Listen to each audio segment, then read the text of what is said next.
Ano ang iisipin mo kung ang iyong anak na babae ay mag-uwi isang araw ng isang lalaking tila mahina at hindi maaasahan at ipinakilala siya bilang ang aking magiging asawa?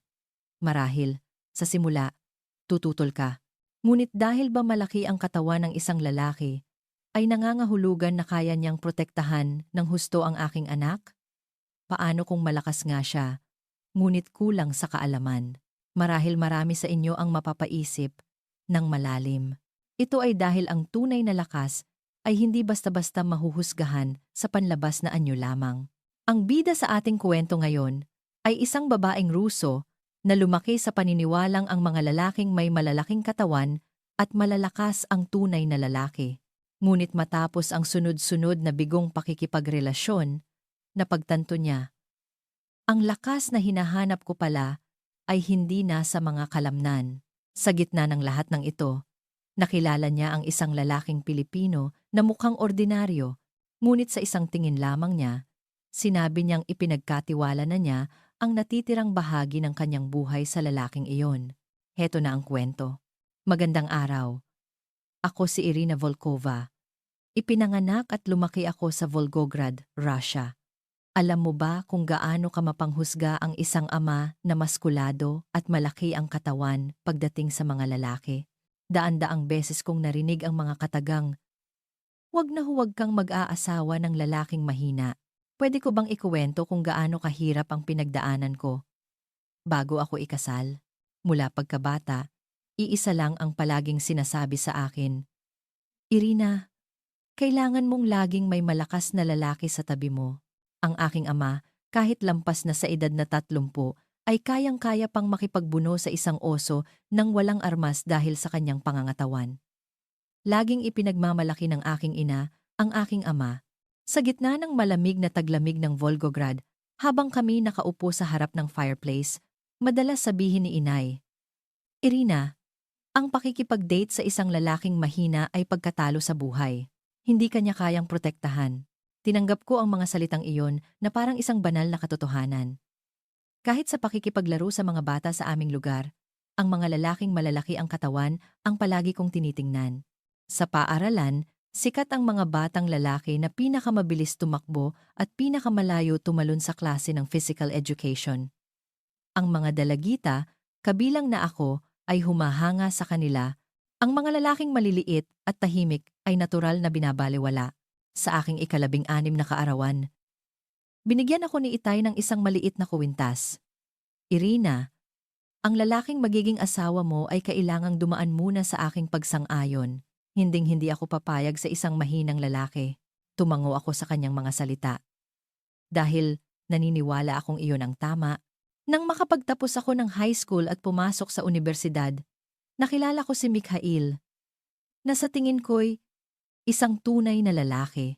Isa siyang dating manlalaro ng wrestling, at ang kanyang mga balikat ay sobrang lapad na kaya nitong takpan ang isang buong pinto.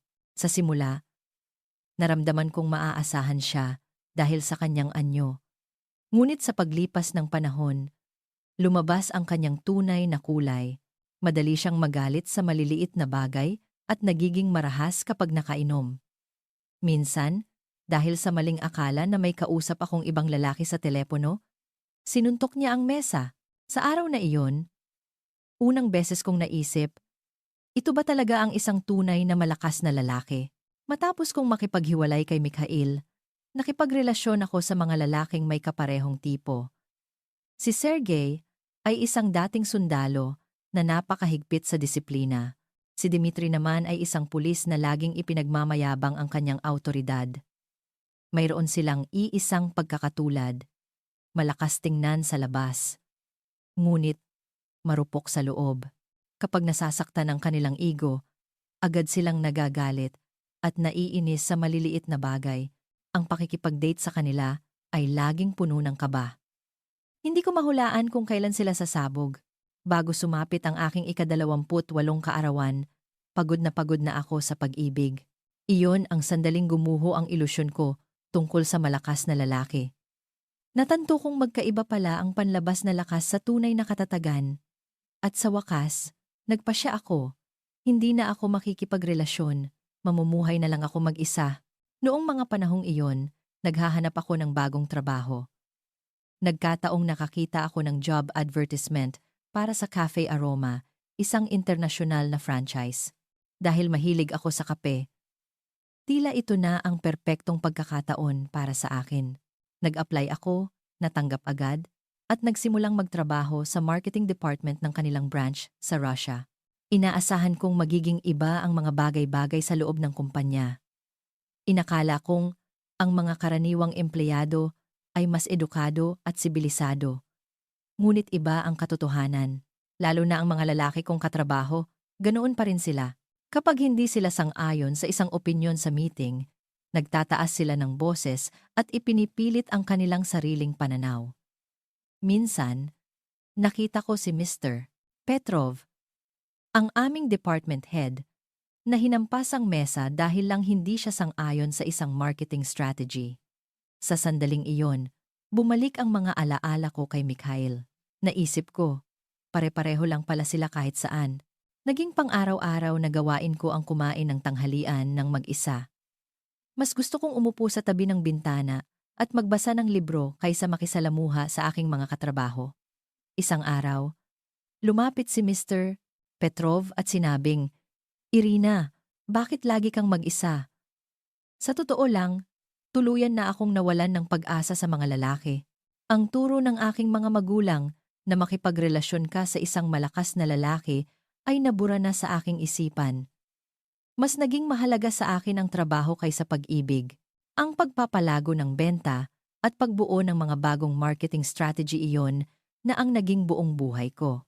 Isang araw, habang nag-overtime ako sa opisina, biglang lumapit ang aming team leader. "Irina, may darating na consultant mula bukas.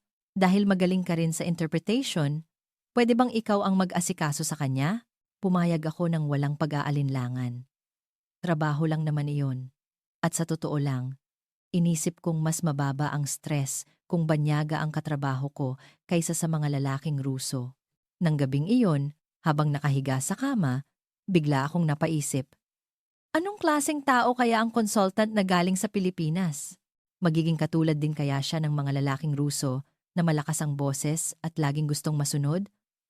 O baka naman medyo iba siya? Ngunit agad kong iwinaksi ang mga iniisip na iyon. Trabaho lang naman ito. Para sa akin, na sumuko na sa pag-ibig, ang isang lalaki ay katrabaho lamang. Kinabukasan ng umaga, medyo mas pinag-isipan ko ang aking isusuot. Ito kasi ang unang pagkakataon na sasalubong ako ng isang dayuhan para sa trabaho. Maaga akong dumating sa opisina at inayos ang conference room. 9:00 na. Oras na para dumating siya. Bumukas ang pinto ng conference room at pumasok ang isang lalaki. Ibang-iba siya sa aking inaasahan. Hindi siya malaki at nakakatakot tignan tulad ng mga lalaking Ruso. Sa halip, mukha siyang maayos at mahinahon. Ang pangalan niya ay Miguel Santos. "Magandang umaga, Miss Irina. Ikinagagalak kitang makilala." Ang kanyang unang pagbati ay tila bago sa aking pandinig. At noong mga sandaling iyon, hindi ko pa alam na ang pagkikitang ito ang babago sa buong buhay ko. Ang unang meeting namin ni Miguel ay malayong-malayo sa aking inaasahan. Pagkaupo niya, agad niyang binuksan ang kanyang laptop at ipinakita ang sales graph ng aming kumpanya. Walang anumang emosyon. Ang boses niya ay kalmado habang sinasabi ang mga katotohanan. Sa nakalipas na 3 buwan, bumagsak ng 20% ang benta ng branch sa Russia. Kailangan nating mahanap ang dahilan. Ang team leader at si Mr. Petrov na nasa conference room ay nagkatinginan. Karaniwan sa ganitong sitwasyon, ang mga lalaking Ruso ay magsisigawan na hindi nila kasalanan o magbibigay ng mga palusot. Ngunit si Miguel ay itinuro lamang ang problema. Walang paninisi, walang sermon, isang paraan lamang upang makahanap ng solusyon. Bilang interpreter, habang isinasalin ko ang mga salita ni Miguel sa Russian, hindi ko maiwasang mapansin ang kanyang paraan ng pagsasalita at kilos. Pagkatapos ng meeting, habang pabalik kami sa opisina, bumuntong hininga si Mr. Petrov. "Ano naman ang magagawa ng Pilipinong yan? Iba ang merkado natin dito sa Russia. Hindi ako sumagot, ngunit sa isip ko, alam kong tama ang pagsusuri ni Miguel. Kinabukasan, sinimulan naming bisitahin ang iba't ibang branch sa buong syudad. Palagi siyang naghihintay sa lobby ng hotel sa eksaktong oras. Kahit minsan ay hindi siya nahuli.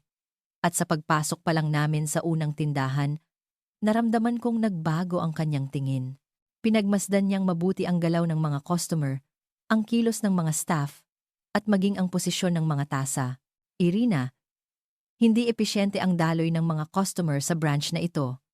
Masyadong malayo ang distansya sa pagitan ng cashier at ng counter kung saan kinukuha ang order. Tumpak ang kanyang mga puna. Nagpatuloy si Miguel habang nagsusulat sa kanyang notepad.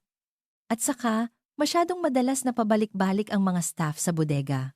Kailangang ayusin ang sistema ng inventory management. Sa loob ng isang linggo, mahigit 10 branch ang aming binisita. Araw-araw, mula umaga hanggang alas 7 ng gabi, hindi ko narinig na nagreklamo si Miguel. Kahit sa gitna ng malamig na panahon, tahimik siyang nakatuon sa kanyang trabaho. At habang pinapanood ko siya, may kakaibang damdamin na nagsimulang umusbong sa akin. Nang magsimula ang ikalawang linggo, nagpatawag ng general meeting si Miguel. Ang presentasyon na inihanda niya ay nakakagulat. Kinuwestiyon niya ang lahat ng paraan ng operasyon na kinasanayan na namin. Ang kasalukuyang sistema ng distribusyon ay hindi episyente. Kung babaguhin natin ang ruta ng delivery mula sa bodega papunta sa mga tindahan, mababawasan natin ang gastos ng 15%. Natahimik ang buong conference room sa kanyang mga sinabi.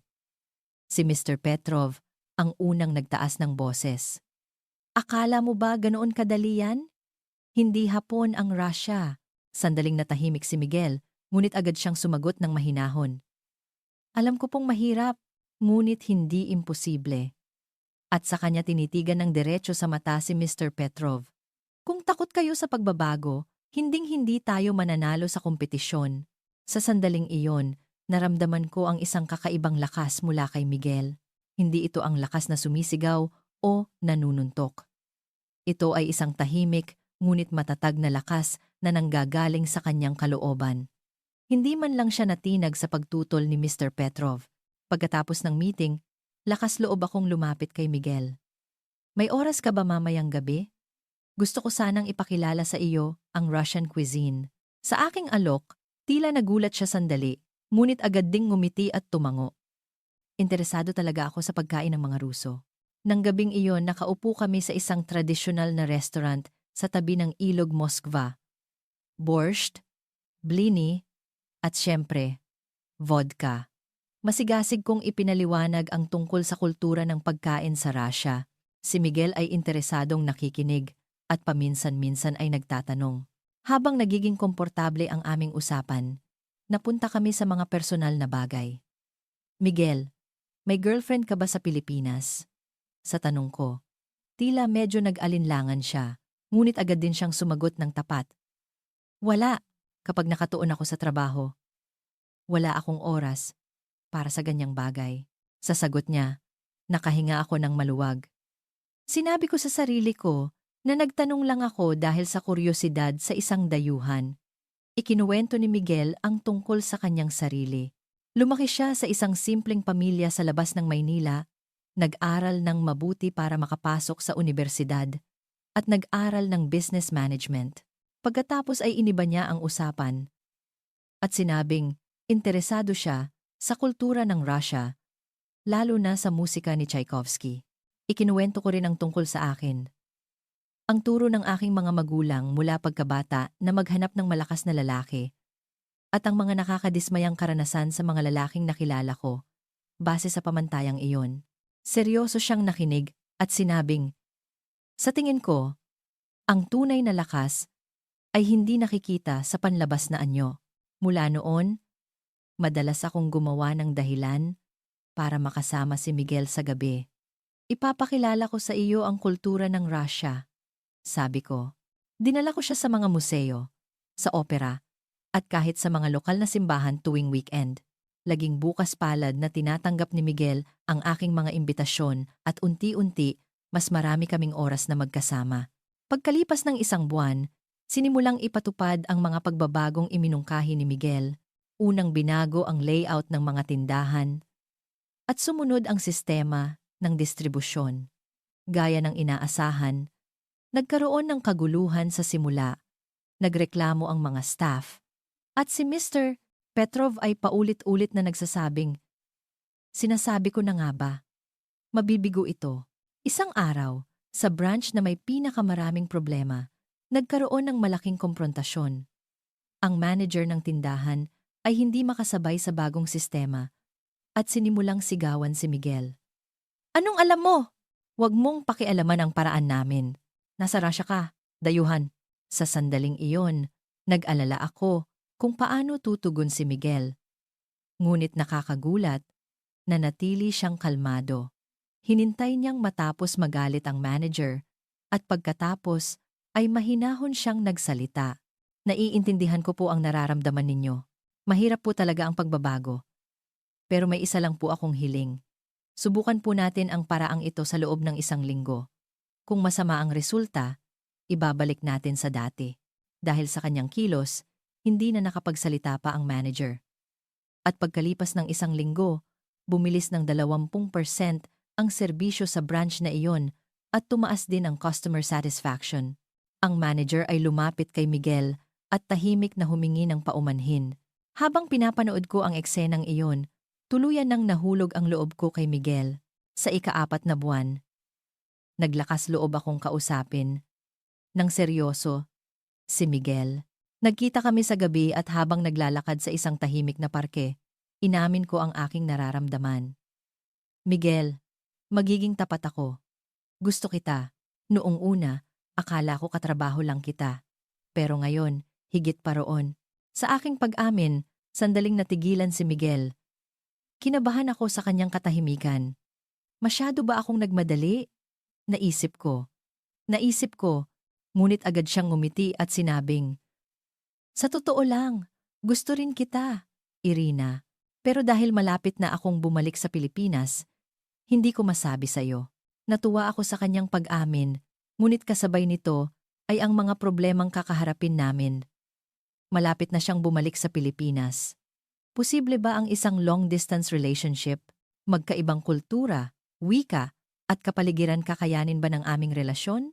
Maraming tanong ang pumasok sa isip ko, ngunit isa lang ang sigurado ako. Gusto kong makasama si Miguel. Sana hindi maging problema ang distansya. Kung talagang kailangan natin ang isa't isa, makakahanap tayo ng paraan. Sa aking mga salita, seryosong tumango si Miguel. Nang gabing iyon, pinagtibay namin ang aming nararamdaman para sa isa't isa at gumawa ng mga plano para sa hinaharap. Nang malaman ng mga kasamahan namin sa kumpanya, kabilang si Mr. Petrov, ang aming relasyon, iba-iba ang kanilang reaksyon. Sa isang dayuhan, "Hindi magandang ideya yan. Wala siyang angas ng isang lalaking Ruso. Baka ginagamit ka lang niya." Iyon ang mga salitang naririnig ko. Ngunit hindi na ako nagpatinag sa kanilang mga opinyon. Ang relasyon namin ni Miguel ay iba sa lahat ng naranasan ko. Tapat niyang ipinapahayag ang kanyang nararamdaman at laging nirerespeto ang aking mga opinyon. Madalas kaming magtalo dahil sa magkaibang pananaw. Ngunit ni minsan ay hindi siya nagtaas ng boses o nagalit. Sa halip, kalmado kaming nag-uusap. At minsan, binabago niya ang kanyang opinyon. At pagkalipas ng 6 na buwan, ang orihinal na planong 6 na buwan, naging matagumpay ang proyekto ni Miguel. Tumaas ng mahigit 30% ang benta at tumaas din ang satisfaction ng mga empleyado. Maging si Mr. Petrov ay napilitang kilalanin ang nagawa ni Miguel. Ngunit kasabay nito, dumating ang malungkot na balita. Tapos na ang assignment ni Miguel sa Russia at kailangan na niyang bumalik sa Pilipinas. Sa huling araw, naglakad kami sa tabi ng Ilog Moskva. Habang papalapit ang oras ng paghihiwalay, bumibigat ang aking puso. Hinawakan ko ng mahigpit ang kamay ni Miguel at sinabing, "Miguel, mahal na mahal kita. Ayokong matapos dito ang relasyon natin." Tinitigan ako ni Miguel sa mata at sumagot, "Mahal din kita, Irina.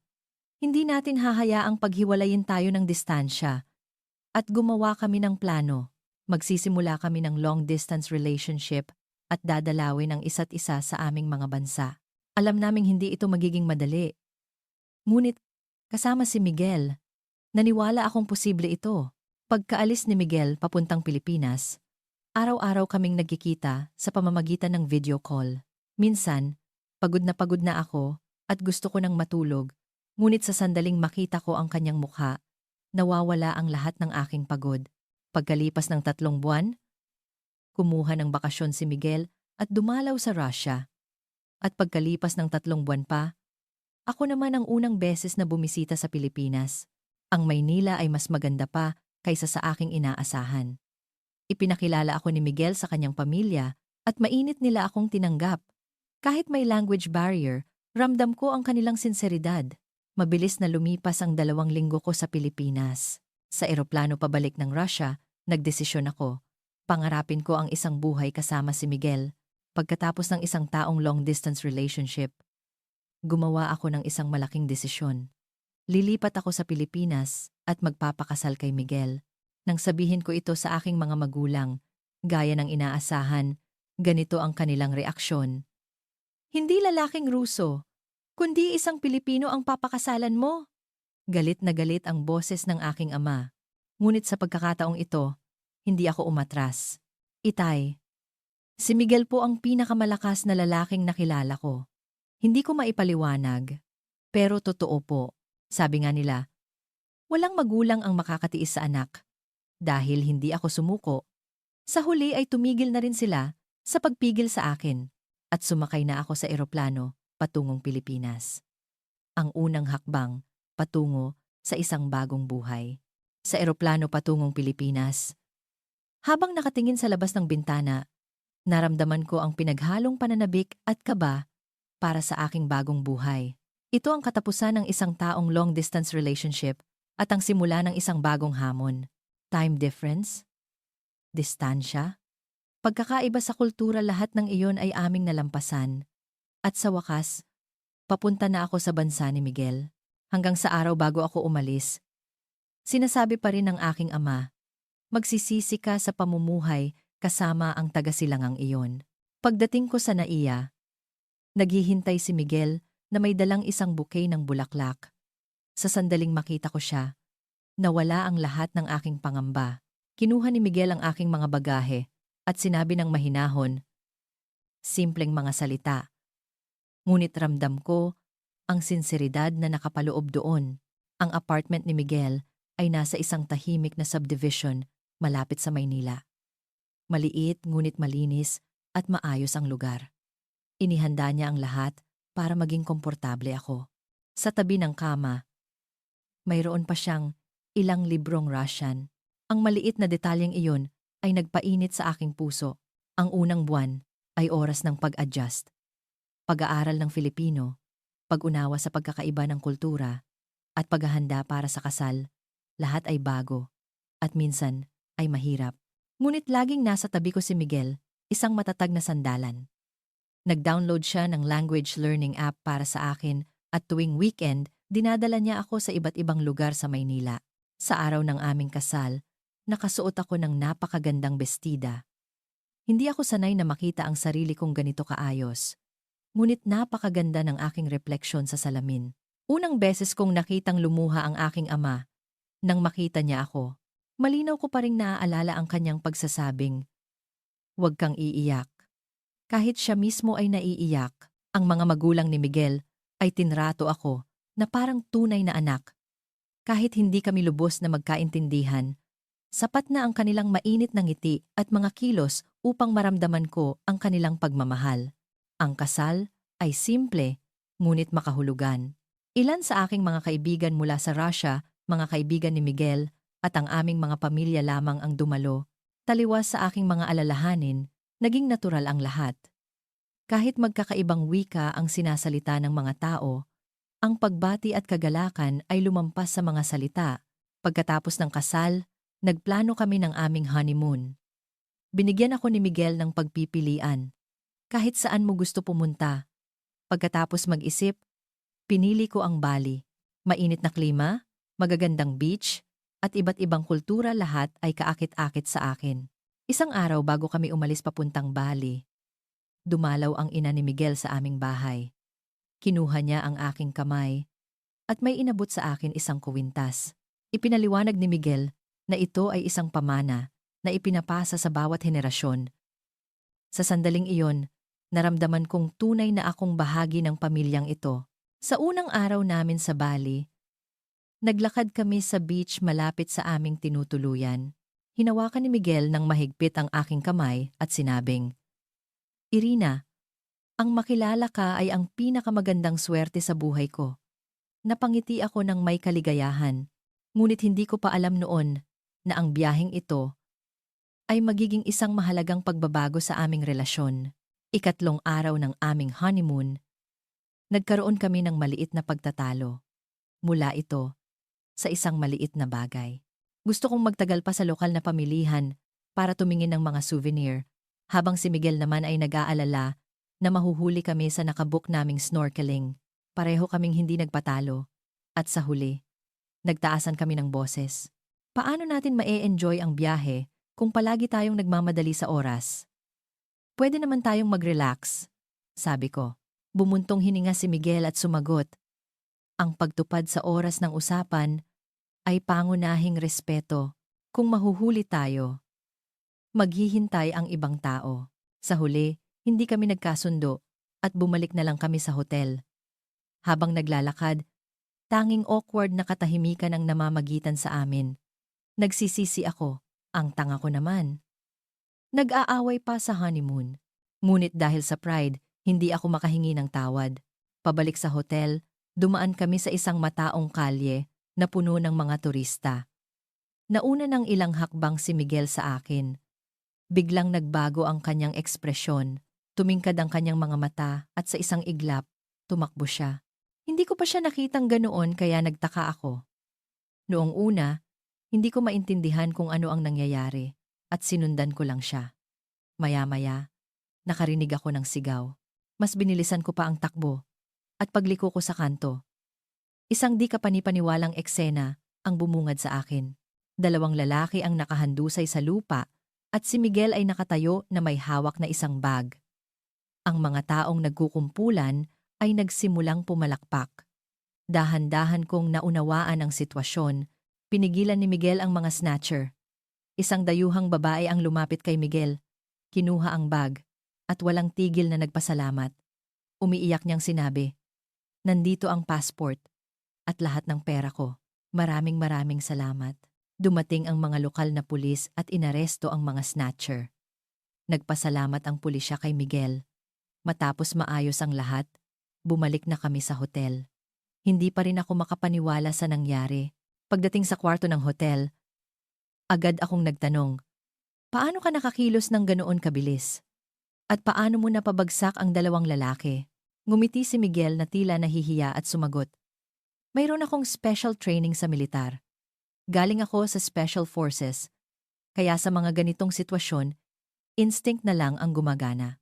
Doon ko lang naalala ang mga ikinuwento niya noon tungkol sa serbisyo militar. Sinabi niyang nasa Special Forces siya, ngunit hindi siya nagbigay ng maraming detalye. Sa sandaling iyon, parang may bago akong natuklasan tungkol kay Miguel. Bakit hindi mo ikinuwento ng detalyado ang ganoong kahalagang bagay? Tanong ko. Nagkibit balikat si Miguel. Hindi ko naman inisip na malaking bagay yon. Parte lang yon ng serbisyo ko sa militar. Simple ang sagot niya, ngunit malaki ang kahulugan nito para sa akin. Hindi ipinagmamayabang ni Miguel ang kanyang kakayahan o nakaraan. Kumikilos lang siya kapag kinakailangan. Sa sandaling iyon, natanto ko kung ano ang tunay na lakas. Nang gabing iyon, naupo kami sa balkonahe ng hotel, nanonood ng mga bituin at nagkaroon ng malalim na pag-uusap. Mula pagkabata, nakakulong ako sa pamantayan ng malakas na lalaki. Pero ang mga malalakas na lalaking nakilala ko ay mahina pala sa loob. Ginagamit lang nila ang kanilang lakas para ipagyabang. Tahimik na nakinig si Miguel. At maya-maya'y nagsalita. Sa tingin ko, ang tunay na lakas ay hindi para ipagyabang. Ito ay ang pagkilos ng tama sa tamang pagkakataon. Iyon siguro ang tunay na lakas. Sumang-ayon ako ng lubos sa kanyang mga salita. Ang ganitong klase ng lakas ang matagal ko nang hinahanap. Pinag-usapan din namin ng tapat ang aming pag-aaway kanina. Naunawaan namin ang pananaw ng isa't isa at nangakong hahanap ng mas magandang paraan para ayusin ang aming mga di pagkakasundo. At sa natitirang araw ng aming honeymoon, mas lumalim pa ang aming ugnayan. Nagkaroon kami ng mainit na pagkakasundo. Tila mas naging malapit pa kami sa isa't isa. Sa huling araw ng aming biyahe, gumising kami ng maaga para panoorin ang pagsikat ng araw.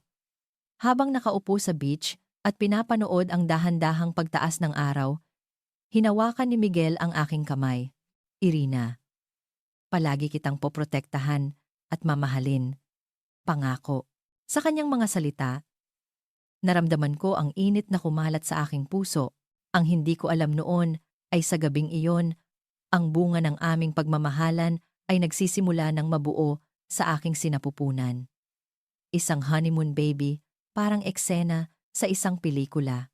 Sa huling gabi namin sa Bali, habang naglalaro at gumagawa ng sandcastle sa beach, nagbibiruan kaming nag-iisip ng pangalan para sa aming magiging anak. Biro lang noon, ngunit hindi namin akalaing magkakatotoo. Pagkabalik namin sa Pilipinas, mga 1 buwan ang lumipas, nagsimula akong makaramdam ng mga pagbabago sa aking katawan.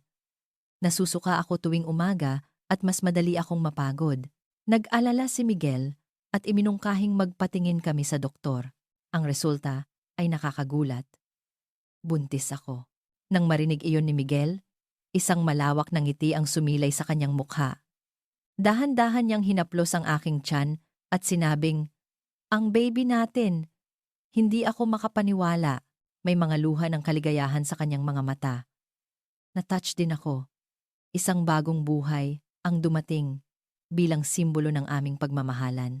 Nang sabihin namin sa mga magulang ni Miguel, labis silang natuwa at hindi malaman ang gagawin. Lalo na ang ina ni Miguel.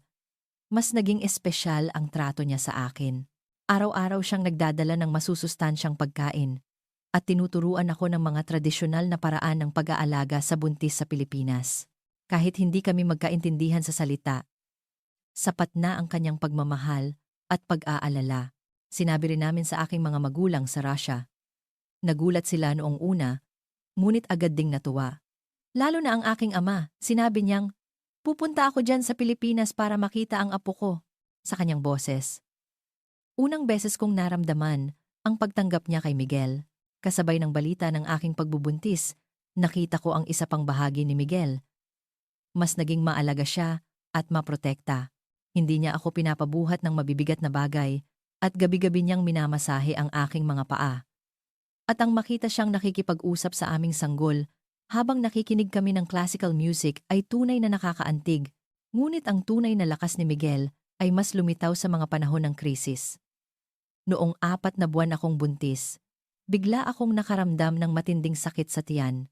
Agad akong binuhat ni Miguel, isinakay sa kotse, at dinala sa ospital. Puno ng pag-aalala ang kanyang mukha. Ngunit ang kanyang mga kilos ay napakakalmado. Sinabi ng doktor na may kaunting pagdurugo ngunit ligtas ang sanggol.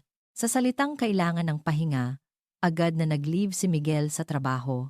1 linggo siyang hindi umalis sa aking tabi. Naghahanda siya ng pagkain, gumagawa ng mga gawaing bahay, at binabasahan pa ako ng mga nobelang Ruso. Dahil sa kanyang dedikasyon, muli kong naramdaman na tama ang desisyon kong piliin siya. Paglipas ng panahon, nalaman namin ang kasarian ng aming sanggol. Babae. May mga luha sa mata ni Miguel habang tinitingnan ang ultrasound. Sana ang ating anak na babae ay maging kasing ganda at kasing tapang mo. Nag-init ang aking puso sa kanyang mga salita. Nang gabing iyon, sinimulang ayusin ni Miguel ang kwarto ng bata. Siya mismo ang nagpinta ng mga cute na hayop sa pader at nag-assemble ng maliit na kama. Ang kanyang pagiging metikuloso sa paghahanda ay nakakatuwa. Ang mga manikang Ruso at tradisyonal na manikang Pilipino na magkatabing nakalagay sa kwarto ay tila sumisimbolo sa aming pagsasama ng dalawang kultura.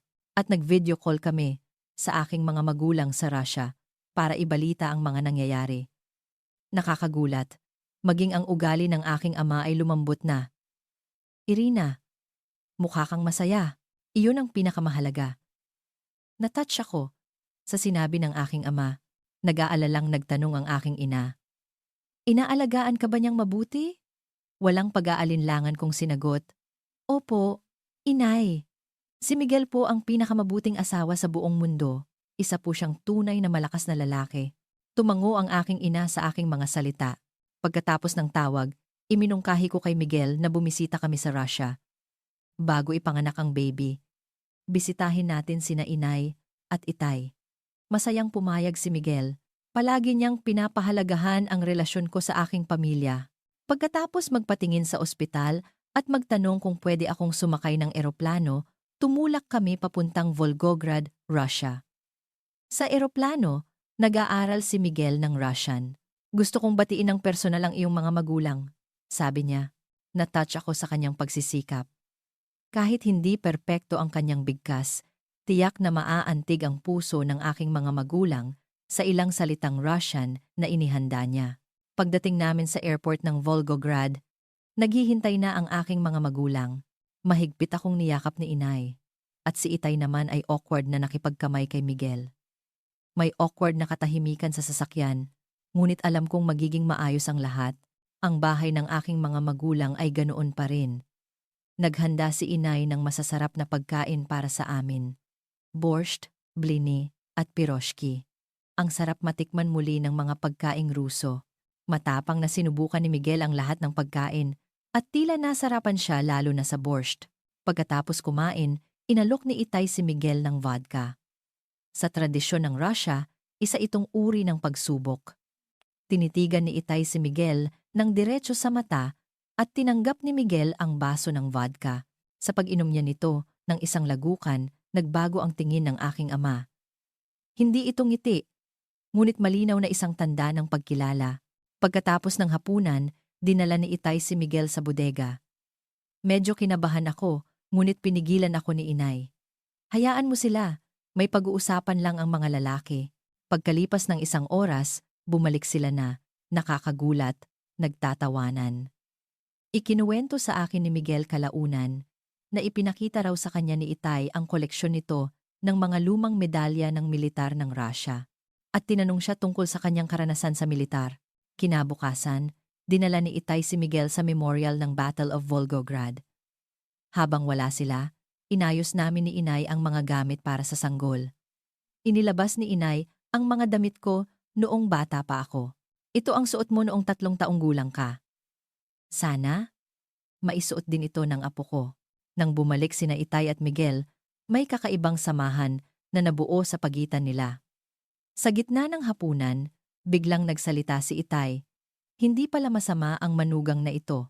Sa sinabi niya, muntik ko nang mabitawan ang aking kutsara. Iyon ang unang sandali na kinilala ni itay si Miguel. Nalaman ko mula kay inay na habang paakyat sila sa hagdanan ng memorial, may isang batang nadulas at nalagay sa panganib. Walang pag-aalinlangang tumalon si Miguel at kahit nasaktan, ay iniligtas ang bata. Labis na humanga si itay sa kanyang nakita. Ang isang manugang na kayang gamitin ang lakas sa tamang oras ay kayang protektahan ang aking apo. May respeto sa boses ng aking ama. Mabilis na lumipas ang 1 linggo namin sa Russia. Sa araw ng aming pag-alis, tinapik ni itay nang mahigpit ang balikat ni Miguel at sinabing, ingatan mo ang aking anak at apo. Simpleng salita, ngunit malaki ang kahulugan. Pagkabalik sa Pilipinas, mas naging masagana ang aming buhay. Na-promote si Miguel sa kumpanya at nagsimula akong magtrabaho bilang isang Russian language tutor. Nang malapit na akong manganak, si Miguel na ang gumawa ng lahat ng gawaing bahay para hindi ako mapagod. Natuto siyang magluto at gabi-gabi ay naghahanda ng masusustansyang pagkain. Minsan, nang sabihin kong gusto ko ng borscht na Ruso, naghanap si Miguel ng recipe sa internet at ginawan ako. Medyo iba ang lasa, ngunit dahil ramdam ko ang kanyang pagmamahal, mas lalo itong sumarap. Palagi, kapag namimiss ko ang aking bayan, nanonood kami ng mga pelikulang Ruso o naghahanap ng mga Russian restaurant. Ang mga simpleng bagay na iyon ang dahilan kung bakit mas minahal ko si Miguel. Nang malapit na akong manganak, bigla akong kinabahan. Ang takot sa unang panganganak at ang katotohanang sa Pilipinas ako manganganak at hindi sa Russia ang nagpabalisa sa akin. Napansin ni Miguel ang aking kaba at gabi-gabi niyang hinahawakan ang aking kamay at kinakausap ako. Malakas ka! Kaya mo yan! At saka, palagi akong nasa tabi mo. Isang linggo bago ang aking due date, naghanda si Miguel ng isang sorpresa. Isinakay niya ako sa kotse at dinala sa isang tahimik na lugar malapit sa Maynila. Mayroon doong isang maliit na Russian restaurant. Ang may-ari ay isang babaeng Ruso mula sa Volgograd at mainit niya kaming tinanggap. Natouch ako sa sorpresang ito na lihim na inihanda ni Miguel. Para sa akin, na nangungulila sa lasa at salita ng aking bayan. Wala nang hihigit pa sa regalong ito. 2 araw bago ang aking due date, nakaramdam ako ng paghilab ng tiyan sa kalagitnaan ng gabi.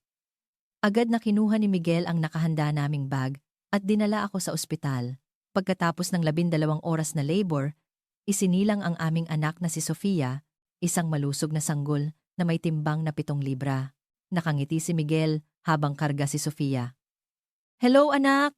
Si Papa ito! Ako ang nagmungkahi ng pangalang Sofia at masayang pumayag si Miguel. Isang pangalang Ruso, ngunit madaling bigkasin sa Pilipinas at maganda ang kahulugan. Ang Sofia, na nangangahulugang karunungan, ay tila isang tulay na nag-uugnay sa aming dalawang kultura. Sa panahon ng aking pagpapagaling, inalagaan ako ng buong puso ni Miguel at ng kanyang ina. Nag-apply si Miguel ng paternity leave at 1 buwan siyang nasa bahay. Kapag umiiyak ang sanggol sa gabi, siya ang unang bumabangon para magpalit ng diaper at tinutulungan akong magpasuso. Dahil sa kanyang dedikasyon, muli kong napatunayan kung gaano katama ang desisyon kong piliin siya. Sa gabi, kapag tulog na si Sofia, madalas kaming lumabas ni Miguel sa balkonahe para pagmasdan ang mga bituin. Hahawakan niya ang aking kamay at sasabihin, Irina, ang makilala ka ay ang pinakamagandang suwerte sa buhay ko. Sasagot ako ng may ngiti. Ako ang masuwerte dahil nakilala ko ang isang tunay na malakas na lalaki na tulad mo. Ngayon, umaasa akong magtatagal ang sandaling ito magpakailanman. Si Miguel, si Sofia, at ako ang payapang buhay ng aming pamilya. Ang buhay kasama ang isang malakas na lalaki na pinangarap ko habang lumalaki sa Russia ay ibang-iba sa aking inaasahan. Ngunit ang katotohanan ngayon ay mas maganda at mas masagana kaysa sa aking imahinasyon. Ang isang tunay na malakas na tao ay hindi ipinagyayabang ang lakas na hindi kailangan. Hindi ito lakas para sa palabas, kundi ang tahimik na pagkilos kapag kailangang magprotekta. Si Miguel ay laging mabait at maingat sa aking harapan, ngunit sa harap ng mundo, siya ang pinakamalakas sa lahat. At ngayon, kasama ang ganoong lalaki, sinimulan ko ang isang bagong buhay dito sa Pilipinas. Isang buhay na hindi matutumbasan ng anuman. Kamusta ang aking kwento? Hindi ko nasabi kanina, pero ang aking ama ay tuwang-tuwa ngayon sa kanyang apo. Hindi niya mapigilang hindi matuwa. Hindi ko alam na may ganitong side pala ang aking ama. Ngayon, si Sofia ay pumapasok na sa kindergarten at taliwas sa aking mga alalahanin tungkol sa kulay ng kanyang buhok. Sikat na siya. Mahal na niya ang Pilipinas. Maging ang iilan kong kaibigan ay nagpapalakad na rin ng mga lalaking Pilipino. Sa tatay ni Sofia na nagbigay sa akin ng ganitong kaligayahan. Maraming salamat.